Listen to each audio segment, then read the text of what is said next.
ವಿಜಯನಗರ ಜಿಲ್ಲೆಯಲ್ಲಿ ನಡೆದ 2025ನೇ ಸಾಲಿನಲ್ಲಿ ಮೊದಲನೇ ಮಳೆರಾಯನ ಆರ್ಭಟದ ಮಂಗಳಮುಖಿಯರ ಪರದಾಟ ನಿನ್ನೆ ನಡೆದ ವಿಷಯಕ್ಕೆ ಮಂಗಳಮುಖಿಯರು ಎಲ್ಲರೂ ಸೇರಿಕೊಂಡು ಶಾಸಕರ ಮನೆಗೆ ಭೇಟಿ ನೀಡಿದ್ರು. ಈ ಸಂದರ್ಭದಲ್ಲಿ ಶಾಸಕರ ಮಗನಾದ ಗುರುದತ್ ರವರು ಮಂಗಳಮುಖಿಯರ ಸಭೆಯಲ್ಲಿ ಭಾಗವಹಿಸಿ ಅವರ ಕುಂದುಕೊರತೆಗಳ ಬಗ್ಗೆ ಚರ್ಚೆ ಮಾಡಿ ಮಾನ್ಯ ತಹಸೀಲ್ದಾರ್ ಅವರಿಗೂ ನಗರ ಅಭಿವೃದ್ಧಿ ಅಧಿಕಾರಿಗಳಿಗೆ ಹಾಗೂ ನಗರಸಭೆ ಕಮಿಷನರ್ ಇವರ ಪರವಾಗಿ ಸ್ಥಳಕ್ಕೆ ಭೇಟಿ ನೀಡಿ ವಿಚಾರಣೆ ಮಾಡಿ ಎಂದು ತಿಳಿಸಿದರು. ಮಂಗಳಮುಖಿಯರ ಬೇಡಿಕೆಗಳನ್ನು ಕೇಳಿದರು. ಮಂಗಳಮುಖಿಯರು, ಸ್ವಾಮಿ, ನಮಗೆ ಜಾಗ ಲೇಟಾಗಿ ಕೊಟ್ಟರೂ ಪರವಾಗಿಲ್ಲ, ನಾವು ಈಗ ಬೀದಿ ಪಾಲಾಗಿದ್ದೇವೆ, ನಮ್ಮ ಹತ್ತಿರ ದುಡ್ಡು ಇಲ್ಲ, ನಿಮ್ಮ ಸಹಾಯದಿ ನಮಗೆ ಚಕ್ರಗಳನ್ನು ಹಾಕಿಕೊಡಿ, ಇಲ್ಲವಾದರೆ ನಾವು ರೋಡಿನ ಮೇಲೆ ಮಲಗುವಂಥ ಪರಿಸ್ಥಿತಿ ಇದೆ ಎಂದು ಸ್ಥಳೀಯ ಶಾಸಕರಿಗೆ ಬೇಡಿಕೆಯನ್ನು ಇಟ್ಟರು. ಅವರು ಇನ್ನೂ ಕೆಲವು ದಿನಗಳ ಒಳಗೆ ನಿಮಗೆ ಒಂದು ವ್ಯವಸ್ಥೆ ಮಾಡ್ತೀನಿ ಎಂದು ಭರವಸೆಯನ್ನ ನೀಡಿದ್ದಾರೆ ಎಂದು ತಿಳಿದು ಬಂದಿದೆ. ನೀವು ಕೊಟ್ಟ ಭರವಸೆಗೆ ನಾವು ಒಪ್ಪಿಕೊಂಡಿದ್ದೇವೆ, ಆದರೆ ನಮಗೆ ಸದ್ಯ ಗುಡಿಸಲುಗಳನ್ನು ಹಾಕಿಕೊಡಿ ಎಂದು ಸುಮಾರು 1 ತಾಸು ಚರ್ಚೆ ನಡೆಸಿದರು. ರಕ್ಷಣೆ ಶಾಸಕರು ನಗರಸಭೆ ಕಮಿಷನರ್ ಅವರಿಗೆ ಸ್ಥಳಕ್ಕೆ ಭೇಟಿ ನೀಡಿದರು. ಸ್ಥಳಕ್ಕೆ ಭೇಟಿ ನೀಡಿ ಎಷ್ಟು ಗುಡಿಸಲು ಹಾಳಾಗಿದ್ದಾವೆ ಎಂದು ಅಧಿಕಾರಿಗಳು ನೋಡಿಕೊಂಡು ಹೋಗಿದ್ದಾರೆ. ಮುಂದೆ ಏನಾಗುತ್ತೆ ಎಂದು ಕಾದು ನೋಡಬೇಕಾಗಿದೆ. ಬ್ಯೂರೋ ರಿಪೋರ್ಟ್, ಶಿಶಿನಾಳ ಶರೀಫ್, ಕನಕ ಟಿವಿ, ವಿಜಯನಗರ.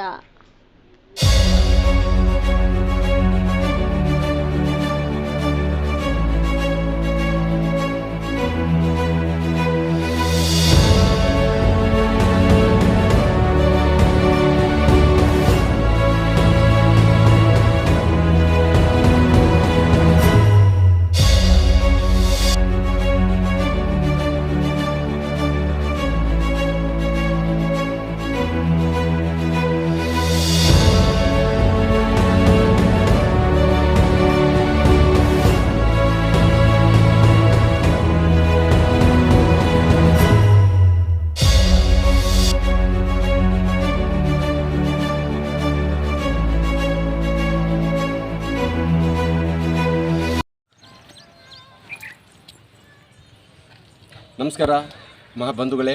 ಇವತ್ತು ಎಸಿಎಫ್ ಕರ್ನಾಟಕ ಆದಂಥ ನಮ್ಮ ವಿಜಯನಗರ ಜಿಲ್ಲೆ ಅಧ್ಯಕ್ಷರು ಅವರ ನೇತೃತ್ವದಲ್ಲಿ ನಾನು ತಾಲೂಕು ಅಧ್ಯಕ್ಷ ಆದ ಎಂ ಶಿಶಿನಾಳ ಶರೀಫ್, ವಿಜಯನಗರ ಜಿಲ್ಲೆ ಹೊಸಪೇಟೆ ತಾಲೂಕು 22ನೇ ವಾರ್ಡ್ ಹಾಸನ ಕಾಲೋನಿ. ಈಗ ಈ ನಮ್ಮ ಮಂಗಳಮುಖಿಯರ ಒಂದು ಗೋಳು ಸುಮಾರು ವರ್ಷಗಳಿಂದ ನಮ್ಮ ಕಿವಿಗೆ ಬರ್ತಿದೆ. ನಮ್ಮ ವಿಜಯನಗರ ಜಿಲ್ಲೆಯಲ್ಲಿ ಸುಮಾರು ಸಂಘಟನೆಗಳಿದ್ದಾವೆ. ಇವತ್ತು ಇಂಥವರ ಪರವಾಗಿ ದನಿ ಎತ್ತಲಿಕ್ಕೆ ಏನು ಆಗಿರ್ಬೋದು ಅನ್ನೋ ಒಂದು ನನ್ನ ಮೊದಲನೇ ಪ್ರಶ್ನೆ. ಯಾಕಂದರೆ ಪ್ರತಿಯೊಂದು ಮಹಿಳೆಯರು ನಮ್ಮ ಬಡತನ ಕುಟುಂಬದಿಂದ ಹುಟ್ಟಿದಂಥ ಮಕ್ಕಳು, ಅವರಿಗೆ ದೇವರು ಆವತ್ತಿನ ದಿನಮಾನದಲ್ಲಿ ಅವರು ಏನೋ ಒಂದು ಆ ರೂಪದಲ್ಲಿ ಅವರು ಅದೇ ಒಂದು ಜೀವನ ಆಗಿದೆ. ಆ ಜೀವನಕ್ಕಾಗಿ ಇವತ್ತು ಹುಟ್ಟಿ ಬಂದಂಥ ಕುಟುಂಬದಿಂದ ತಾಯಿಯಂದರು ಸೇರುವಲ್ರು, ಅಣ್ಣ ತಮ್ಮರು ಸೇರುವಲ್ರು, ಈಗ ಹೊರಗಡೆ ಜನನೂ ಅಸಹ್ಯವಾಗಿ ಮಾತನಾಡ್ತಾರೆ. ಹಂಗಾದರೆ ಇವರ ಜೀವನದ ಚರಿತ್ರೆ ಹೇಗೆ, ಮುಂದೆ ಅವ್ರ ಜೀವನ ಬಾಳೋದು ಹೆಂಗೆ? ಯಾಕೆ ಅವರು ನಮ್ಮಂಥ ಮನುಷ್ಯ. ಡಾಕ್ಟರ್ ಬಿ ಆರ್ ಅಂಬೇಡ್ಕರ್ ಸಂವಿಧಾನದ ಪ್ರಕಾರ ಪ್ರತಿಯೊಬ್ಬರ ಓಟಿನ ಅಥಾರಿಟಿ ಇದೆ, ಅವ್ರದ್ದು ಓಟಿದೆ. ಅವರು ಒಂದು ಈ ಜಿಲ್ಲೆಯಲ್ಲಿ ಹುಟ್ಟು ಬೆಳೆದಂಥ ಮಕ್ಕಳು ಇವತ್ತೇನೋ ಅವರಿಗೆ ಯಾವುದೋ ಒಂದು ಸಂದರ್ಭದಲ್ಲಿ ಅವರವರೊಂದು ವೃತ್ತಿಯಿಂದ ಅವ್ರು ಜೀವನ ಮಾಡ್ತಿದ್ದಾರೆ, ಭಿಕ್ಷಾಂಬೇಡಿ ಅವರೊಂದು ಜೀವನ ರೂಪಿಸ್ಕೊಂಡಿದ್ದಾರೆ. ಈ ಸರ್ಕಾರದವರು ಕಣ್ಣು ಮುಚ್ಚನ್ನು ಕುಂತುಕೊಂಡಿದ್ದಾರೆ ಅನ್ನೋದು ನನ್ನ ಪ್ರಶ್ನೆ. ಯಾಕೆಂದರೆ ಸುಮಾರು ಸಲ ಸುಮಾರು ನಮ್ಮ ಜಿಲ್ಲೆಯಲ್ಲಿ ಹೆಚ್ಚು ಕಡಿಮೆ ಒಂದು 250-300 ಜನ ನಮ್ಮ ಮಂಗಳಮುಖಿಯರು ಇರ್ಬೋದು ಸುತ್ತಮುತ್ತಲಿ, ನನಗೆ ಅನಿಸಿದ ಮಟ್ಟಿಗೆ.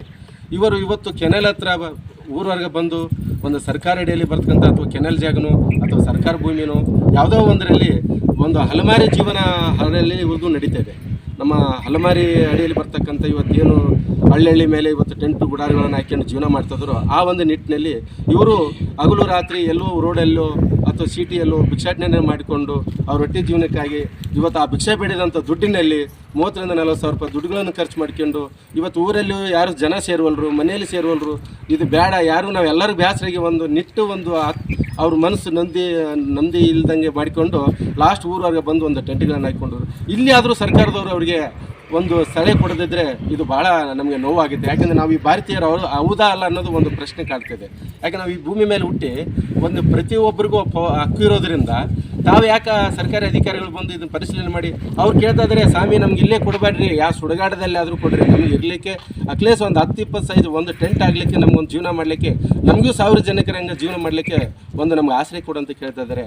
ಮಾನ್ಯ ಈ ನಮ್ಮ ಕರ್ನಾಟಕ ಆದಂಥ ಮುಖ್ಯಮಂತ್ರಿ ಸಿದ್ದರಾಮಯ್ಯ ಸಾಹೇಬವರಿಗೆ ಹಾಗೂ ನಮ್ಮ ಜಿಲ್ಲೆಯ ಉಸ್ತುವಾರಿ ಆದಂಥ ಜಮೀರ್ ಅಹಮದ್ ಸರ್ ಅವರಿಗೆ ಹಾಗೂ ನಮ್ಮ ಸ್ಥಳೀಯ ಶಾಸಕರಾದಂಥ ಎಚ್ ಆರ್ ಗೋಪನವರಿಗೆ ತಮಗೆ ದಯಮಾಡಿ ನಮ್ಮ ಜೈ ಭೀಮ್ ಸಂಘಟನೆಯಿಂದ ಹಾಗೂ SF ಕರ್ನಾಟಕ ಸಂಘಟನೆಯಿಂದ ಇವ್ರ ಪರವಾಗಿ ತಾವು ಈ ಜಿಲ್ಲೆಯಲ್ಲಿರ್ತಕ್ಕಂಥ ಎಲ್ಲ ಕನ್ನಡಿಗರ ಸಂಘಟನೆಯರು ಸೇರಿಕೊಂಡು ಇವ್ರ ಪರವಾಗಿ ಒಂದು ದನಿ ಎತ್ತಬೇಕು, ಇವರಿಗೆ ಒಂದು ಆಶ್ರಯ ಮಾಡಬೇಕು. ಯಾಕಂದರೆ ಮುಂದೊಂದು ದಿನ ನೀವು ಒಂದು ಸಲ ಆಲೋಚನೆ ಮಾಡಿರಿ, ನಮ್ಮ ಮನೆಯಲ್ಲಿ ಕೂಡ ಆ ರೀತಿ ಮಕ್ಕಳು ಏನಾನ ಸೃಷ್ಟಿಯಾಗಿದ್ದರೆ ನಾವು ಏನು ಮಾಡ್ತಿದ್ವಿ? ಅವ್ರನ್ನೇನು ಕೆನಲ್ಗೆ ಹಾಕಿ ಕೊಲ್ತಿದ್ವಿ ಅಥವಾ ಅವ್ರಿಗೆ ಏನಾರು ಮಾಡ್ತೀವಿ? ಈಗ ನಾವು ನಮ್ಮ ಹೊಟ್ಟೆಯಲ್ಲಿ ಹುಟ್ಟಿದ ಮಕ್ಕಳಿಗೆ ನಾವೇ ಆಶ್ರಯ ಕೊಡದಿದ್ದರೆ ಇದು ನಮಗೆ ಭಾಳ ಒಂದು ದುಃಖವಾದ ವಿಷಯ ಕಂಡು ಬರ್ತಾ ಇದೆ.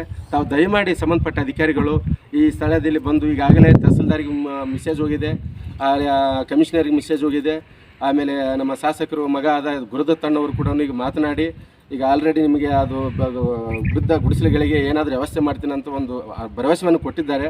ಆ ಭರವಸೆ ಮಾತಿನ ಮುಖದಲ್ಲಿ ಇರಬಾರ್ದು. ತಕ್ಷಣ ಈಗ ಆಲ್ರೆಡಿ ಅವ್ರು ರೋಡಲ್ಲಿ ಮಕ್ಕಂಥ ಪರಿಸ್ಥಿತಿ ಬಂದಿದೆ. ತಾವು ದಯಮಾಡಿ ಇದನ್ನು ಗಮನ ಹರಿಸಿ ಅವರಿಗೆ ಆದಷ್ಟು ಜಾಗನ 4 ದಿವಸ ಲೇಟ್ ಆದರೂ ಚಿಂತಲ್ಲ, ತಕ್ಷಣ ಅವರಿಗೆ ಟೆಂಟ್ಗಳನ್ನು ರೆಡಿ ಮಾಡಿಕೊಡ್ಬೇಕಂತೇಳಿ ಈ ಸಮ್ಮುಖದಲ್ಲಿ ನಮಗೆ ಅವರಿಗೆ ಹೃದಯಪೂರ್ವಕ ಧನ್ಯವಾದಗಳಿಂದ ಕೇಳ್ಕೊಳ್ತೇವೆ. ನಮಸ್ಕಾರ. ಜೈ ಭೀಮ್. ಜೈ ಭೀಮ್. ಜೈ ಭೀಮ್. ಜೈ ಭೀಮ್. ಜೈ ಭೀಮ್. ಜೈ ಭೀಮ್. ಜೈ ಭೀಮ್. ಜೈ ಭೀಮ್. ಜೈ ಭೀಮ್. ಜೈ ಭೀಮ್. ಜೈ ಜೈ ಜೈ ಜೈ ಜೈ ಭೀಮ್. ಜೈ ಭೀಮ್. ನಾಡಿನ ಜನತೆಗೆ ಎಲ್ಲರಿಗೂ ನಾವು ಲಿಂಗತ್ವ ಅಲ್ಪಸಂಖ್ಯಾತರು ಅನ್ನೋದು, ಮಂಗಳಮುಖಿ ಅನ್ನೋದು ಒಂದು ಥರ್ಡ್ ಜೆಂಡರ್ ಅಂತಂದೇಳಿ ಎಲ್ಲರಿಗೂ ಗಮನಕ್ಕೆ ಬರ್ತದೆ.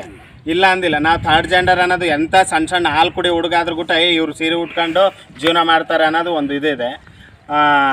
ನಾಡಿನ ಜನತೆಗೆ ಎಲ್ಲರಿಗೂ ನಾವು ಲಿಂಗತ್ವ ಅಲ್ಪಸಂಖ್ಯಾತರು ಅನ್ನೋದು, ಮಂಗಳಮುಖಿ ಅನ್ನೋದು ಒಂದು ಥರ್ಡ್ ಜೆಂಡರ್ ಅಂತಂದೇಳಿ ಎಲ್ಲರಿಗೂ ಗಮನಕ್ಕೆ ಬರ್ತದೆ. ಇಲ್ಲ ಅಂದಿಲ್ಲ. ನಾವು ಥರ್ಡ್ ಜೆಂಡರ್ ಅನ್ನೋದು ಎಂಥ ಸಣ್ಣ ಸಣ್ಣ ಹಾಲು ಕುಡಿ ಹುಡುಗಾದ್ರೂ ಕೂಡ ಇವರು ಸೀರೆ ಉಟ್ಕೊಂಡು ಜೀವನ ಮಾಡ್ತಾರೆ ಅನ್ನೋದು ಒಂದು ಇದಿದೆ. ಮುಖ್ಯಮಂತ್ರಿ ಸಾರ್ ಇಲ್ಲಿ ಬಂದ್ರು ನೀವು ಥರ್ಡ್ ಜೆಂಡರ್ ಏನಂತ ಕೇಳ್ತಾರೆ. ಅಂದರೆ ನಾವು ಥರ್ಡ್ ಜೆಂಡರ್ ಥರ ಕಾಣ್ತಾ ಇಲ್ವಾ? ನಾವು ಥರ್ಡ್ ಜೆಂಡರ್ ಥರ ಕಾಣ್ತಾ ಇಲ್ಲ ಅಂತಂದರೆ ನಾವು ಹೆಣ್ಮಕ್ಳ ಥರ ಕಾಣ್ತಾ ಇದ್ದೀವಿ, ಇಲ್ಲ ಗಂಡು ಮಕ್ಳ ಥರ ಕಾಣ್ತಾ ಇದ್ದೀವಿ? ಥರ್ಡ್ ಜೆಂಡರ್ ಆಗೇ ಅಲ್ಲ ಜೀವನ ಮಾಡಿದಕ್ಕೋಸ್ಕರ ನಿಮ್ಮ ಹತ್ರ ಬಂದು ಮನವಿ ಕೇಳ್ತಿರೋದು. ನಾವು ನೀವು ಥರ್ಡ್ ಜೆಂಡರ್ ಅಂತ ನಮ್ಮನ್ನು ಒತ್ತಿ ಕೇಳೋದಕ್ಕೆ ಯಾರಾದರೂ ಸಣ್ಣ ಹುಡುಗ ನೋಡಿದ್ರು ಥರ್ಡ್ ಜೆಂಡರ್ ಯಾವುದು ಇವರು ಮಂಗಳಮುಖಿಯರು, ಇವ್ರು ಗಂಡು ಅಲ್ಲ ಹೆಣ್ಣು ಅಲ್ಲ ಅಂತಂದು ಅವರು ಅಂತಾರೆ. ನೀವು ಮುಖ್ಯಮಂತ್ರಿ ಸಾರಾಗೆ ನೀವು ಥರ್ಡ್ ಜೆಂಡರ್ ಅಂತಂದು ಕೇಳ್ತೀವಿ. ಬೆಳಗ್ಗೆಲಿಂದ ಹಿಡಿದು ಸಂಜೆ ತಕ್ಕನ ಬಿಸಿಲು ಮಳೆ ಎಲ್ಲಾರ್ದಂಗೆ ಕಾದ್ಕೊಂಡು ನಿಮಗೊಂದು ನಾವು ನಿವೇಶನಗೋಸ್ಕರ ಮನವಿ ಪತ್ರ ಕೊಟ್ಟರೆ ಸುಮ್ಮನೆ ಹಿಂಗೆ ಬಿಸಾಕ್ತೀರಿ, ಹೋಗ್ತೀರಿ. ಆದಷ್ಟು ನಮಗೆ ಒಂದು ಈ ಜಿಲ್ಲಾ ಉಸ್ತುವಾರಿ ಜಮೀರ್ ಅಹಮದ್ ಸಾರ್ ಅವ್ರ ಗುಟ್ಟ ಸುಮಾರು ಸತಿ ಕೊಟ್ಟರು ಗುಟ್ಟ ಅವರಾದರೂ ಒಂದು ಸ್ಪಂದಿಸಿ ಇದು ಮಾಡಿ ಬಂದು ಮಾಡ್ತೀನಿ ಅಂತಂದು ಅವರು ಹೇಳಿದ್ದಾರೆ. ಈಗ ಆದಷ್ಟು ಬೇಗ ನಮಗೆ ಒಂದು ನಿವೇಶನ ಮಾಡಿಕೊಡ್ಬೇಕಂತಂದು ಹೇಳಿ ಸರ್ಕಾರದಲ್ಲಿ ವಿನಂತಿ ಮಾಡ್ಕೊತಾ ಇದ್ದೀವಿ.